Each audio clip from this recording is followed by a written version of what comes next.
The hat trick will be talked about for as long as this World Cup remains part of football history. Lionel Messi, 38 years old, matching Miroslav Klose's all-time World Cup scoring record of 16 goals in one unforgettable evening against Algeria. Argentina claimed a 3-0 victory. It should have been one of the simplest, most straightforward narratives of the tournament's opening week. The greatest player of his era, delivering one last magnificent performance on football's biggest stage in what is almost certainly his final World Cup appearance.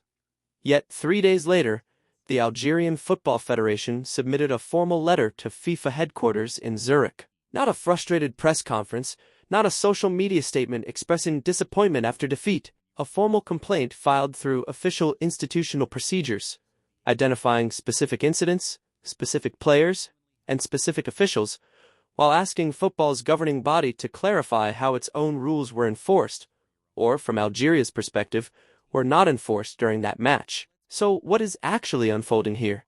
And why has a 3-0 defeat, several days after the final whistle, evolved into one of the most significant institutional controversies of this tournament so far? To answer that, we need to begin with the complaint itself because the details are critically important, and they extend far beyond the single incident that dominated headlines immediately after the game. According to Algerian media, citing official federation sources, the protest focuses on two separate moments, both taking place during the first half, both involving Argentine players, and both, according to Algeria, going unpunished by referee Szymon Marciniak and his VAR team operating from the tournament's review center. The first incident is the one already debated extensively around the world.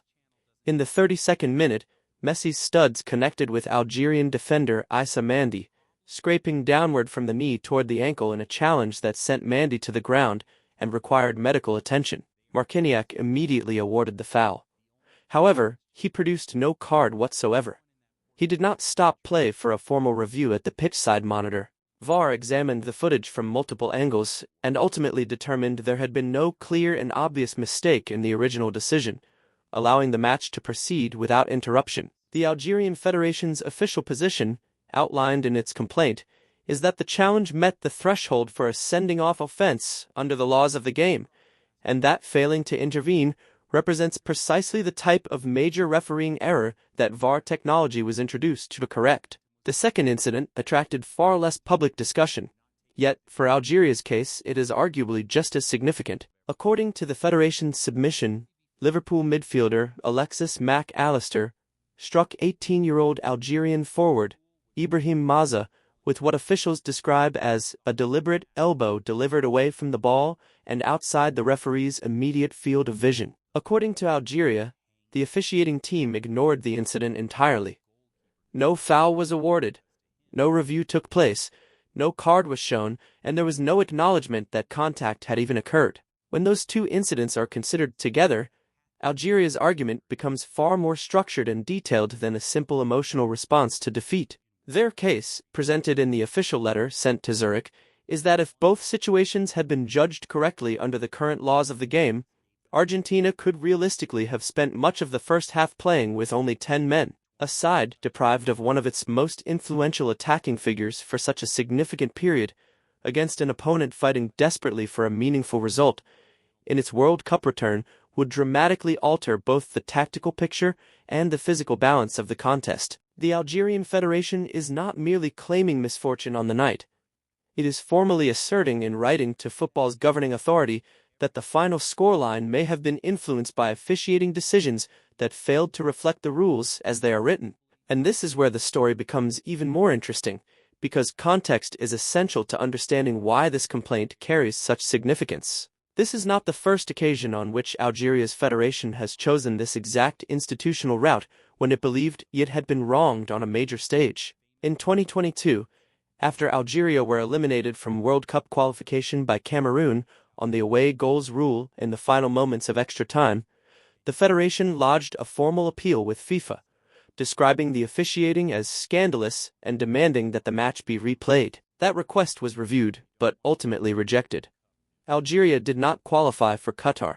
The pain of that elimination and the federation's public campaign afterward became a defining part of the team's recent history. Then, earlier this year, following Algeria's quarter-final elimination from the Africa Cup of Nations against Nigeria, the federation once again followed the same official process. A complaint was filed with both the Confederation of African Football and FIFA. This time, the aftermath included deeply unpleasant scenes on the pitch, with the referee requiring physical protection while leaving confrontations involving Algerian staff members. CAF later imposed a $100,000 fine on the federation for the behavior of players, staff, and supporters, including fans who reportedly waved banknotes toward match officials.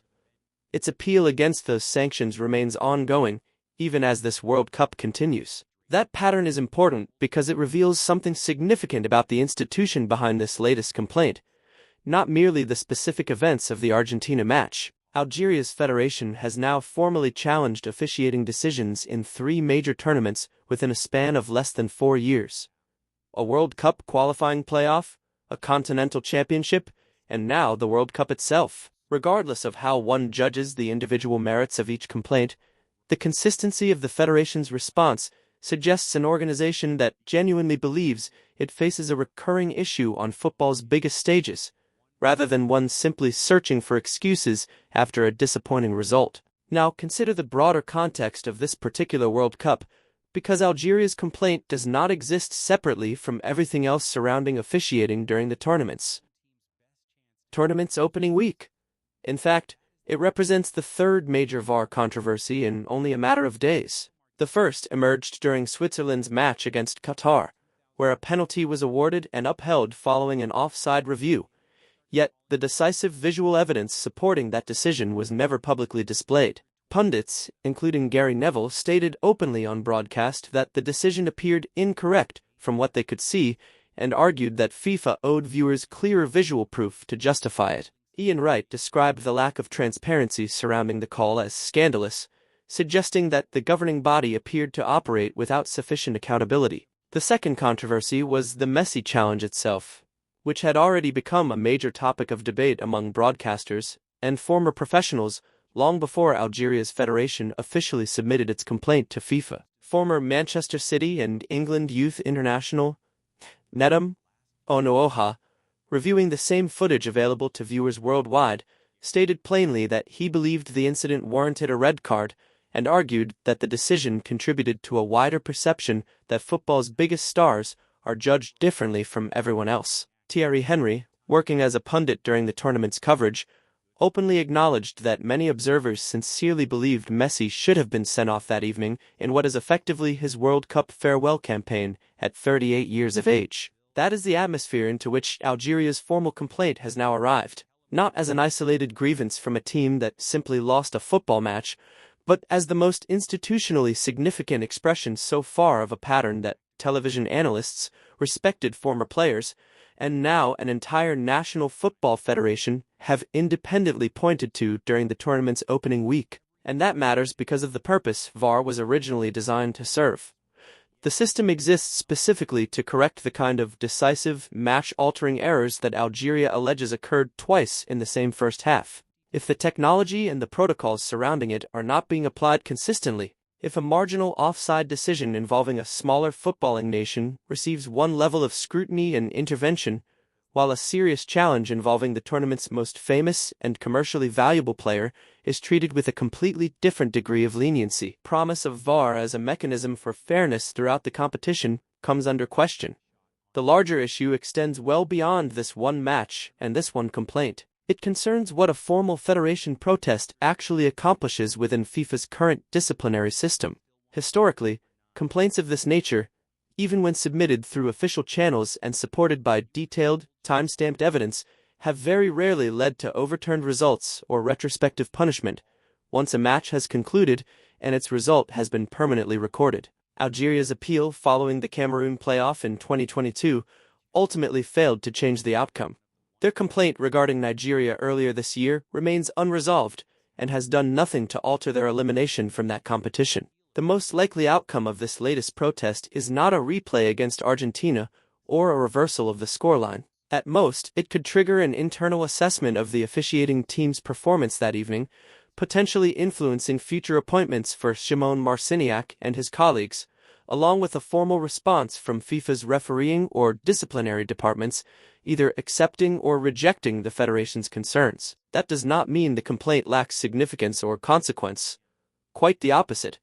Algeria's federation is utilizing the only meaningful institutional mechanism available to a nation that believes it was treated unfairly on football's biggest stage. By submitting this objection formally and directly to the organization responsible for appointing and supervising the officials involved, it ensures those concerns become part of the tournament's permanent record. Even if Argentina's 3-0 victory remains untouched in the history books, the complaint itself becomes an official chapter in the story of this World Cup's opening week. It formally adds Algeria's voice to a growing chorus that, by the end of those first few days, already included respected commentators, high-profile former players, and now an entire national football federation, all independently asking the same underlying question about consistency and officiating standards. Consider what this means for the players and supporters who find themselves at the center of the controversy. Ibrahim Maza is only 18 years old. He was making his World Cup debut against the reigning world champions on the same night that Messi was creating history at the other end of the field. Whatever exactly occurred in that off-the-ball incident, his federation firmly believes he was struck, and that match officials completely failed to recognize it. That is not merely a tactical complaint about a final result. It involves a young player's first experience on the World Cup stage, and his national federation publicly and formally arguing that the incident deserved far greater scrutiny than it ultimately received from those responsible for enforcing the laws of the game. And for Algerian supporters who have endured a series of painful disappointments over recent years, the situation carries an additional layer of meaning.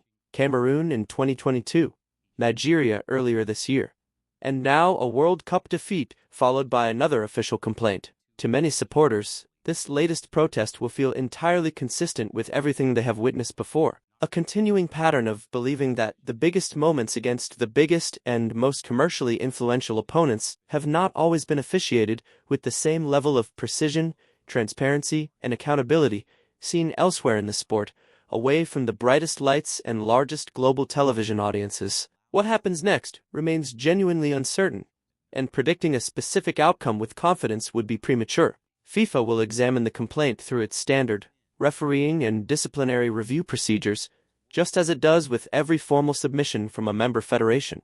Marciniak and his VAR team could face an internal evaluation of their performance during that match, entirely separate from any public communication FIFA ultimately decides to release. What remains highly unlikely is any change to the result itself. Football's governing institutions have historically and consistently treated completed match outcomes as final, regardless of officiating disputes raised afterward by dissatisfied federations. A far more realistic possibility is that this complaint becomes another important reference point in the wider discussion surrounding VAR consistency at this tournament. Placed alongside the earlier Switzerland-Qatar controversy, it adds further weight to concerns that aspects of the system's transparency and practical implementation may require attention before the knockout stages begin. Because once those rounds arrive, the pressure, the scrutiny, and the consequences attached to every major decision will increase dramatically, and any comparable controversy could become even more significant than those seen during the tournament's opening week. Legitimate question.